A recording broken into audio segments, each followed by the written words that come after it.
નમસ્કાર. 8મા પગાર પંચને લઈને ચર્ચાઓ ખૂબ જ ગરમ છે અને દરેકના મનમાં એક જ સવાલ છે: પગારમાં કેટલો વધારો થશે? તો આજે આપણે આખા વિષયને ઊંડાણપૂર્વક સમજીશું. કેન્દ્રીય કર્મચારીઓ અને પેન્શનરો માટે આ ખરેખર બહુ મોટી વાત છે. તો ચાલો સીધા જ મુદ્દા પર આવીએ.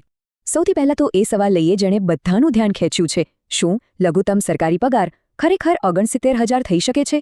જી હા, તમે બરાબર સાંભળ્યું. 18,000 રૂપિયાથી સીધો 69,000. આ આંકડો એટલો મોટો છે કે તેના કારણે જ ચારે બાજુ આટલી બધી ચર્ચાઓ ચાલી રહી છે. તો આજે આપણે શું શું જોવાના છીએ? એક નજર નાખી લઈએ. પહેલાં તો જોઈશું મુખ્ય માંગણીઓ કઈ છે, પછી પગાર પર તેની શું અસર થશે, આ બધું ક્યારે લાગુ થશે, પેન્શનરો માટે શું બદલાશે, કોને કોને આનો લાભ મળશે, અને છેલ્લે રાજ્ય અને બેંકના કર્મચારીઓનું શું? ચાલો એક પછી એક બધા મુદ્દાઓને સમજીએ. તો સૌથી પહેલાં એ સમજીએ કે કર્મચારીઓની માંગણીઓ છે શું? અને જુઓ, આ વાત ફક્ત પગાર વધારવા પૂરતી સીમિત નથી. ચાલો એ સત્તાવાર માંગણીઓ પર એક નજર નાખીએ જે કર્મચારી સંઘોએ સરકાર સામે મૂકી છે. એમાં ઘણા મોટા ફેરફારોની વાત છે.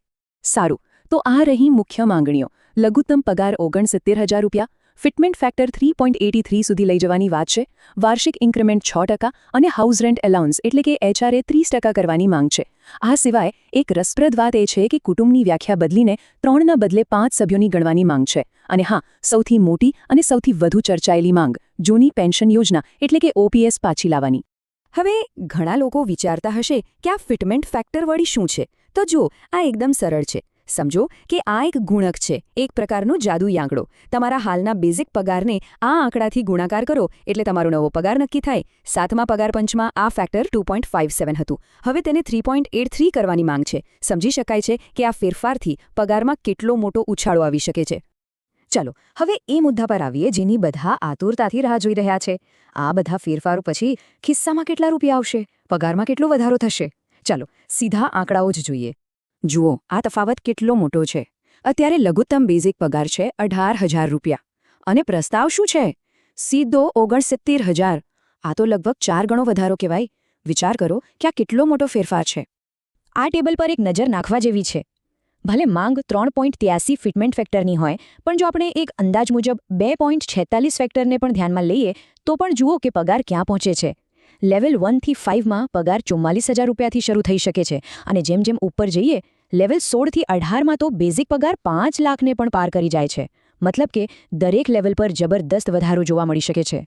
હવે પગાર વધારાની વાતો બહુ સારી લાગે છે, પણ મોટો સવાલ એ છે કે આ બધું લાગુ ક્યારે થશે? આ પૈસા હાથમાં ક્યારે આવશે? ચાલો આખી સમયરેખાને બરાબર સમજીએ. તો જો આખી પ્રક્રિયા કેવી રીતે કામ કરશે. 2025ના અંતમાં 7મા પગાર પંચની જે 10 વર્ષની મુદત છે એ પૂરી થશે. પછી 2026ની શરૂઆતમાં 8મા પગાર પંચની રચના થશે. આ પંચ લગભગ 2027ના મધ્ય સુધીમાં પોતાનો રિપોર્ટ સરકારને આપશે અને પછી સરકાર 2027ના અંતમાં કે 2028ની શરૂઆતમાં આ ભલામણોનો અમલ કરશે. અને આમાં સૌથી મહત્વની અને સારી વાત શું છે ખબર છે?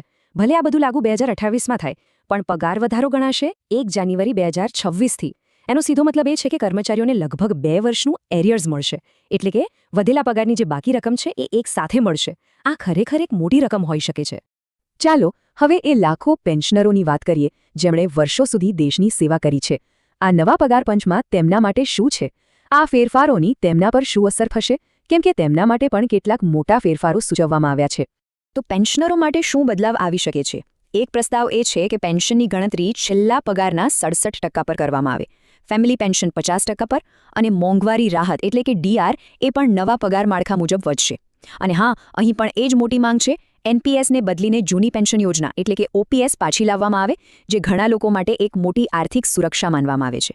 સારું, તો સવાલ એ થાય કે આ બધા ફેરફારોની અસર કેટલા લોકો પર પડશે? આ આંકડો કેટલો મોટો છે? ચાલો એના પર એક નજર કરીએ. લગભગ 50 લાખ. જી હા, આટલા તો હાલમાં કામ કરતા કેન્દ્રીય કર્મચારીઓ છે જેમને આનો સીધો લાભ મળશે. આ ખરેખર એક બહુ મોટી સંખ્યા છે. અને વાત અહીં પૂરી નથી થતી. આની સાથે સાથે લગભગ 69 લાખ પેન્શનરોના લાભમાં પણ વધારો થશે. મતલબ કે હાલના કર્મચારીઓ અને નિવૃત્ત થયેલા કર્મચારીઓ બંને પર આની બહુ મોટી અસર જોવા મળશે. પણ એક સવાલ જે વારંવાર પૂછાય છે, શું આ નિયમો બધા જ સરકારી કર્મચારીઓ પર લાગુ પડશે? રાજ્ય સરકારના કર્મચારીઓનું શું? કે પછી બેંકમાં કામ કરતા કર્મચારીઓનું શું? ચાલો આ બાબતે જે પણ ગેરસમજ હોય એને દૂર કરીએ. જુઓ, અહીં વાત એકદમ સ્પષ્ટ છે.